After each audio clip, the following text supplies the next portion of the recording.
అందరికీ నమస్కారం.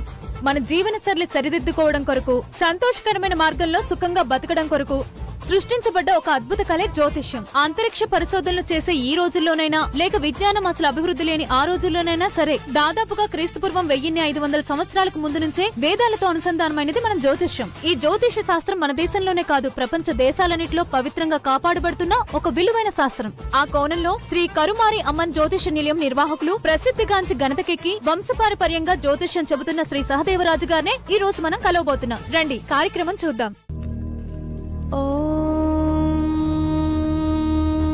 శరణాగత దీనార్త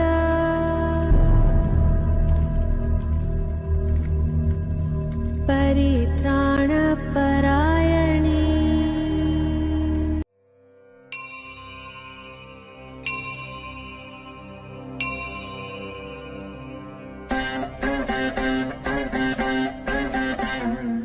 నమస్కారం గురువుగారు. నమస్కారం. ఇక్కడికి రావడం, మిమ్మల్ని కలవడం చాలా ఆనందంగా ఉంది. అండ్ మీ దగ్గరకు ప్రాబ్లం తో వచ్చిన వాళ్ళందరికీ వాళ్ళ ప్రాబ్లం చెప్పడానికి ముందే వాళ్ళకున్న కష్టాలు సగం మర్చిపోయేలా ఈ స్థలమంతా పూర్తి పాజిటివ్ వైబ్రేషన్స్ తో కూడి ఉంది. ఇప్పుడు మీరు చెప్పండి గురువుగారు, మీ స్వగ్రామం ఏది? మీరు ఎటువంటి పద్ధతుల్లో జ్యోతిష్యం చూస్తారు? అమ్మా, అసలు మాది ఖమ్మం జిల్లా. ప్రస్తుతం తిరువేరుకాడు గ్రామంలో ఉన్నా. Chennai city, Tiruvallur district, Tamil Nadu state. ఇప్పుడు దీన్ని ఎంజీఆర్ చెన్నై అంటున్నారు. అయినా మా వంశస్థులందరూ వంశపారంపర్యంగా 11 తరాలుగా ఈ జ్యోతిష శాస్త్రాన్ని వనదుర్గాదేవి అమ్మ మాకు ఇచ్చిన వరం వల్ల అలాగే వస్తూనే ఉంది. అది మారకుండా అమ్మ మాకు అన్నీ ప్రసాదిస్తూనే ఉంది. పెద్ద వాళ్ళంతా వాళ్లకున్న కష్టాల వల్ల, వాళ్ళ సమస్యలు, ప్రాబ్లమ్స్ వల్ల నా దగ్గరకు వస్తారు. వచ్చాక నేను కొంతమందికి చేతిరేఖలు, ముఖరేఖలు, పేరు ఫలం చూసి వాళ్ళకేం సమస్య ఉందో, ఏం జరుగుతోందో, ఇప్పుడు ప్రజెంట్ ఏం జరుగుతోందో, పాస్ట్ ఏం జరిగిందో, ఫ్యూచర్లో ఏం జరుగుతుందో అవన్నీ గణిత శాస్త్రంలో లెక్కించి చెబుతూ ఉంటాను. చాలా అద్భుతం గురువుగారు. ఈ రంగంలో మీరు ఎన్ని సంవత్సరాలుగా ఉన్నారు? మీ గురువుగారు ఎవరు? దాని గురించి చెప్పండి.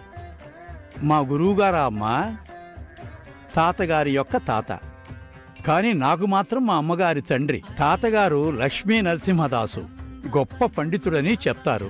ఆయనే నాకు గురువు.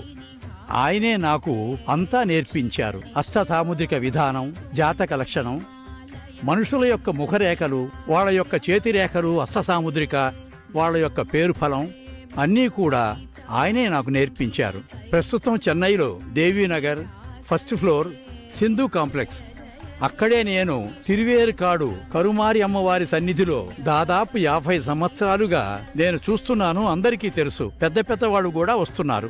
చాలా సంతోషం గురువుగారు. ఈ జాతకాలు చూపించుకోవడానికి వచ్చే వాళ్లకు వాళ్ళ జాతకాలను చూసి ఏమేమి చెప్పొచ్చు, అవి కూడా వివరంగా చెప్పండి. వాళ్ళ జాతకాల్లో ఏమేమి కరెక్ట్ గా ఉన్నాయో, మన పంచాంగానికి జాతకానికి కరెక్ట్ గా ఉందా, లేకపోతే అందులో తప్పులు ఉంటే పంచాంగంలో తప్పులు ఉండవు, కరెక్ట్ గా ఉంటుంది. కష్టం, సుఖం, నష్టం, లాభం అవన్నీ చూసి అవన్నీ సరిగ్గా చెబుతూ ఉన్నయన్నీ యథార్థంగా ఏమేమి ఉన్నాయో అవన్నీ చెప్పేస్తాను. అబ్బా, వింటుంటేనే చాలా సంతోషంగా, ఆశ్చర్యంగా ఉంది గురువుగారు. అండ్ ఎవరికైనా జ్యోతిష్యం, జాతకాల మీద నమ్మకం లేదని చెప్పినా కూడా వాళ్లకు వాళ్ళ ఫ్యూచర్ గురించి చెబుతూ ఉంటే ఆటోమేటిక్ గా వాళ్లకు నమ్మకం కుదురుతుంది. అండ్ వాళ్ళు ఇంకా మర్చిపోలేరు కూడా. ఇప్పుడు జాతకమే కొంతమందికి ఉండదు కదా, అలా జాతకమే లేని వాళ్ళు మీ దగ్గరికి జాతకం చూపించుకోవడానికి వచ్చే వాళ్లకు ఏదైనా మార్గం ఉందా? దాని గురించి చెప్పండి. అమ్మా, అలా జాతకమే లేకపోయినా వాళ్ళ పేరు ఫలంగా ఏం వస్తున్నాయో పంచాంగం ప్రకారం రాశిలోనే కాకుండా పేరులో కూడా తెలుస్తుంది, చెప్పగలను. అంతేకాకుండా వాళ్ళ ఫేస్లో, ముక్కు, కళ్ళు, వాళ్ళ పర్సనాలిటీలో ఈయన ఏ దారిలో వెళుతున్నాడు, ఏమేం చేశారు, ఈయన ఫేస్ రీడింగ్ ఎలా ఉంటుందో చెప్పడానికి అందులో కూడా తెలుస్తుంది. ఆ తర్వాత చేతిరేఖలు చూసి శుక్రుడు, చంద్రుడు, రాహువు, కేతువ అన్నీ కూడా ఈ వేళలో తెలుస్తూ ఉంటాయి. దాన్ని బట్టి కూడా చెబుతాం.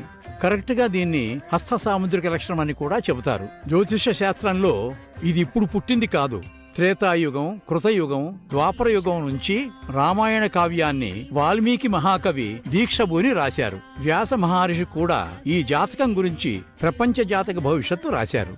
విరాట్ పోతులూరి వీరబ్రహ్మేంద్ర స్వాముల వారు కడప డిస్ట్రిక్ట్ కందిమల్లయ్య పల్లెలో మన భవిష్యత్తు, ప్రపంచ భవిష్యత్తు గురించి చెప్పేశారు. అయితే ఈ జాతకాలు హస్త సాముద్రికం అనేది కరెక్టే, ఇది మాత్రం అబద్ధం కాదు, వాస్తవం, యథార్థం. సరే గురువు గారు, ఇంకో ముఖ్యమైన ప్రశ్న. అందరికీ ఈ ప్రశ్న అడగాలనే కోరిక ఎక్కువగా ఉంటుంది. అదేంటంటే, ఒక్కొక్కప్పుడు రోడ్డు క్రాస్ చేస్తుంది దెయ్యం, కిటికీలోంచి చూస్తోంది దెయ్యం, ఇలాంటి వీడియోస్ అన్ని ఇంటర్నెట్ లో చాలా వస్తున్నాయి. నిజంగానే దెయ్యం అంటూ ఉందా? అలా ఉంటే అవి కొంతమందిని మాత్రమే ఎందుకు తరుగుతున్నాయి? ఎందుకు నావి అందరినీ తరవడం లేదు? ఈ ప్రశ్న నాకు తెలిసి అందరి మనసులో ఉంది. ఇప్పుడు నేను అడుగుతున్నా, దీనికి సమాధానం చెప్పండి. ప్రపంచంలో దేవుడు ఉన్నట్టే దెయ్యం కూడా ఉంటుంది, అది వాస్తవం. దేవుడు ఎంత నిజమో దెయ్యం కూడా అంతే నిజం. కానీ వాళ్ళ కర్మల ఫలితంగా వాళ్ళ కష్ట నష్టాలకు సంబంధించి ఏమేం జరగాలో శని భగవానుడి వల్ల ఆ దెయ్యం, పిశాచాలు, గ్రహాలు ఆయన పంపించడం వల్ల అవి వచ్చి చేరతాయి. టైము, గ్రహాలు వాళ్ళ కర్మల వల్ల వచ్చి పట్టుకుంటాయి. అది మన ఇండియాలో మాత్రమే కాదు, విదేశాలలో కూడా ఉంది. కష్టాలు, దెయ్యాలు విదేశాల్లో కూడా ఉన్నాయి. వీటి గురించి విదేశాల్లో సినిమాలు కూడా చేస్తున్నారు. కానీ ఇప్పుడు మన దేశంలో కూడా ఎక్కువయ్యాయి దెయ్యాల గురించి. నాటికలు, డ్రామాలు, సీరియల్స్. దెయ్యాలు కూడా నిజమే అయి ఉంటాయి. భగవంతుడు ఉన్నది ఎంత యథార్థమో దెయ్యం ఉన్నది అంతే యథార్థం. సరే గురువు గారు, బిజినెస్, చదువు, ప్రేమ వ్యవహారం, ఆస్తి తగాదాలు, భార్యాభర్తల మధ్య సమస్యలు, ఇలాంటి సమస్యలకు ఏదైనా పరిహారం ఉందా? పరిహారం ఉంటే దానికి ఏం చేయాలో చెప్పండి. అమ్మా, ఇలాంటి చిన్న చిన్న సమస్యలకి కొన్ని దైవ పూజలు చేసి మన వనదుర్గాదేవి, దేవి కరుమారియమ్మ ఆశీర్వాదం వల్ల కొన్ని వస్తువులు పరిహారం కోసం మనం ఇస్తాం. సాధారణంగా చిన్న సమస్య అయితే ఏదైనా గుడికి వెళ్ళమని ఆంజనేయ స్వామి, కాళీమాత, దుర్గాదేవి గుళ్లకు 9 శుక్రవారాలు వెళితే చిన్న చిన్న సమస్యలకు పరిహారం అయిపోతుంది. అదే గనక పెద్ద సమస్య అయితే దానికి నేను పూజ చేసి యంత్రాలు, సంజీవని, వశీకరణ తాయత్తు ఇలాంటి కొన్ని వస్తువులు నేను వాళ్ళకిస్తాను. అందువల్ల కొందరికి తృప్తిగా ఉంటుంది. అందుకని వస్తూ ఉంటారు నా దగ్గరకు. సర్వసాధారణమైన చిన్న కష్టాలకు 11 రోజులు పూజ చాలు. అందులో కొంచెం పెద్ద సమస్య అయితే సగం మండలం పడుతుంది. ఇంకా బాగా పెద్ద ప్రాబ్లం అయితే హెల్త్, మనశ్శాంతి, ఆరోగ్యం, వ్యాపార సమస్య, భార్యాభర్తల మధ్య సమస్య, ఒకరి మాట ఒకరు వినకపోవడం వల్ల వచ్చే సమస్య, కుటుంబంలో అన్నా తమ్ముడు, సహోదరుల మధ్య సంతోషం లేకపోవడం, వీటన్నిటికీ పరిహారం ఉంది. ఆ పరిహారం వల్ల వాళ్ళ కుటుంబాలు ఒకటిగా కలుస్తాయి. వాళ్ళ అన్నా తమ్ముడు కుటుంబాలు ఒకటిగా కలిసి వాళ్ళ బిజినెస్ ముందుకు వెళతాయి. వాళ్ళు అనుకున్న కార్యాలు నెరవేరుతాయి. మరలా మరలా నన్ను కలుస్తున్నారు. కరెక్ట్ గా చెప్పారు గురువు గారు. చాలా మందికి పరిహారాలు సహాయపడుతూ ఉంటాయి. మీరు ముఖాముఖి చూసి జాతకం చెప్పలేని వారికి జాతకాలు చూడటానికి ఇంకేదైనా మార్గం ఉందా? ఈ రోజుల్లో టెక్నికల్గా చాలా అభివృద్ధి చెందింది. అందువల్ల కొంతమంది వాళ్లే వస్తారు, సంతోషం. వాడు రాకపోతే వాళ్ళు సొంత వాళ్ళు ఫోటో తీసుకొచ్చినా పర్వాలేదు, ఫోటో చూసి అన్ని క్లియర్గా చెప్పొచ్చు. కానీ ఎవరూ రాలేకపోతారు ఇంట్లో నుంచి. అప్పుడు వాట్సాప్లో ఫోటో, డేట్ ఆఫ్ బర్త్, జాతకం పంపిస్తే అన్ని క్లియర్గా చూసి నేను ఫోన్లోనే చెబుతాను, మెసేజ్ ద్వారా పంపిస్తా.